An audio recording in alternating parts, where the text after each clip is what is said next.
bracket format got me again. Now, I'm going to be a little negative here because that freaking format drives me nuts. I cannot stand bracket match play. It's just such a crapshoot. I mean, yeah, you're bowling that guy on, that pair, and that's all you have to worry about. You're not bowling everybody else. But honestly, I'd rather be bowling everybody else in round robin or something, because you catch the wrong person at the wrong time, you're screwed, which is exactly what happened, and which always seems to happen. I don't know what it is. I don't know. I really don't understand. For some reason, when people are bowling me in bracket match play, they always shoot their wad. Like, every time, their ball reaction all of a sudden just magically gets better. It's crazy to me. I don't understand it. And I sound like I'm complaining because I am.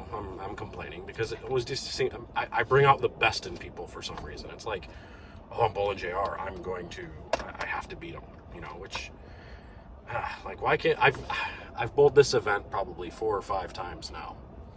I don't remember the last time somebody bowled under 400 against me, and especially this year when they're hard, and 80% of the matches are being won with 390 or lower. I just bowled 3 matches. I won my first match with 420. I was down 30 going into the second game. I bowled 2-0 to his 230. And then the second game, I bowled 220 to his 180. So he bowls, 410 or whatever, and I bowl 420. So I barely squeak through there. And then, so that's like, and I had to bowl a really good 220 to get there, although I threw 3 really bad shots, which you'll see in the video. I threw 3 really bad shots on the left lane. All 3 missed the head pin, back-to-back frames, in 10th frame included, but I made the spares each time. And, otherwise I had a 5-bagger before that. It's like, dude, what are you doing? Like, what are you doing? Why are you throwing it so bad? But I snuck through there, and then the next round I got to bowl another lefty. So that was a lefty who threw it really good, Jason Solers. Then I had to bowl Andre, who throws it even better, and I caught a couple of breaks in that round, but I still bowled 450. Like, I threw a lot of really good shots and caught a couple of key breaks to bowl 450 to his 420. And he bowled 420 or 414, I think, with a hole in the 10th the last game, just because he needed a double to beat me to get to 460, and I think he 3679 in the 10th, and then I don't think he got any. He just chucked it down the lane for two whatever. So he bowls 414. Essentially, if he just leaves a makeable spare there, he bowls 430 to my 440. So again, but still not another person that has bowled under 400 against me, and it's come right down to the end. So then I got to bowl Aaron Phillips, a right-hander, who just got done winning his match 350 to 330 something. I'm thinking to myself, is this it? Is this the time where I finally catch somebody that their ball reaction's not very good and I can kind of just grind my way to a somewhat easy victory? No, because this man all of a sudden had the world. All of a sudden, like, he starts out with the front 5, dead nuts 5 in a row. And then he flat 10, and he bowls 230 or 220 the first game of the hole in the 10th to my 2-0 or my 2-0-0.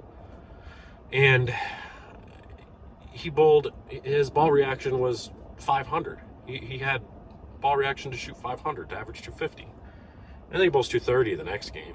The same thing. I mean, he could throw it anywhere on the lane and it would just suck up to the pocket. All of a sudden, he had the world. And my ball reaction was the same as what it was before. So I bowl 420, with 220, and I get ran over because he bowls 459 or whatever it was, 450 something.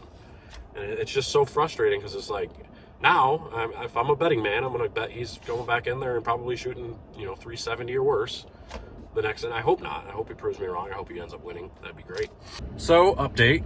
As I was uploading this, I looked at scores and noticed that Aaron bowled 349 his very next match. So he bowled 350 and won, then bowled me and bowled 460, and then bowled 350 again. That is exactly what I'm talking about. You just catch the wrong people at the wrong time in that format, and you're screwed. And you look over and you see other people who they haven't bowled somebody who's bowled more than 4-0 yet. It's really frustrating. And what are you going to do? What are you going to do? But usually that's how it goes. You know, it just, you catch the right people and you can win with 350. You catch the wrong people and you can lose with 450. Like, it's unbelievable in these formats. You know, because if it was total pinfall and, you know, round robin, I would have been moving my way up the leaderboard with, you know, with 420, 450, and 420. You know, all of a sudden I'm, you know, 170 over or something like that after all those games. I'd be moving my way up, but it's not. It's bracket match play where if you lose, you're out. So it's frustrating. It's very, very frustrating to bowl these types of formats. You know, I love the qualifying format because you get so many opportunities. I wish it was, and I get it. You can't, like, you can't let that many people into match play or whatever and then do total pinfall or something. Well, I guess you could do 4-game qualifying, pins carry over, and then everybody bowls, you know, top 64 comes back and bowls 4 more games, and then the top 32 make it move on, and then the top 32 bowl 2 more games, and you know, and then you just, after that, you just bowl one game all the way down. I think that would be a little bit, at least then pin carry over the whole time, and you're not bowling against somebody to where if you just catch them at the wrong time, you lose. You know, I don't know. That's just my opinion on it. That's the way I feel about it. That, at least that would be a little better.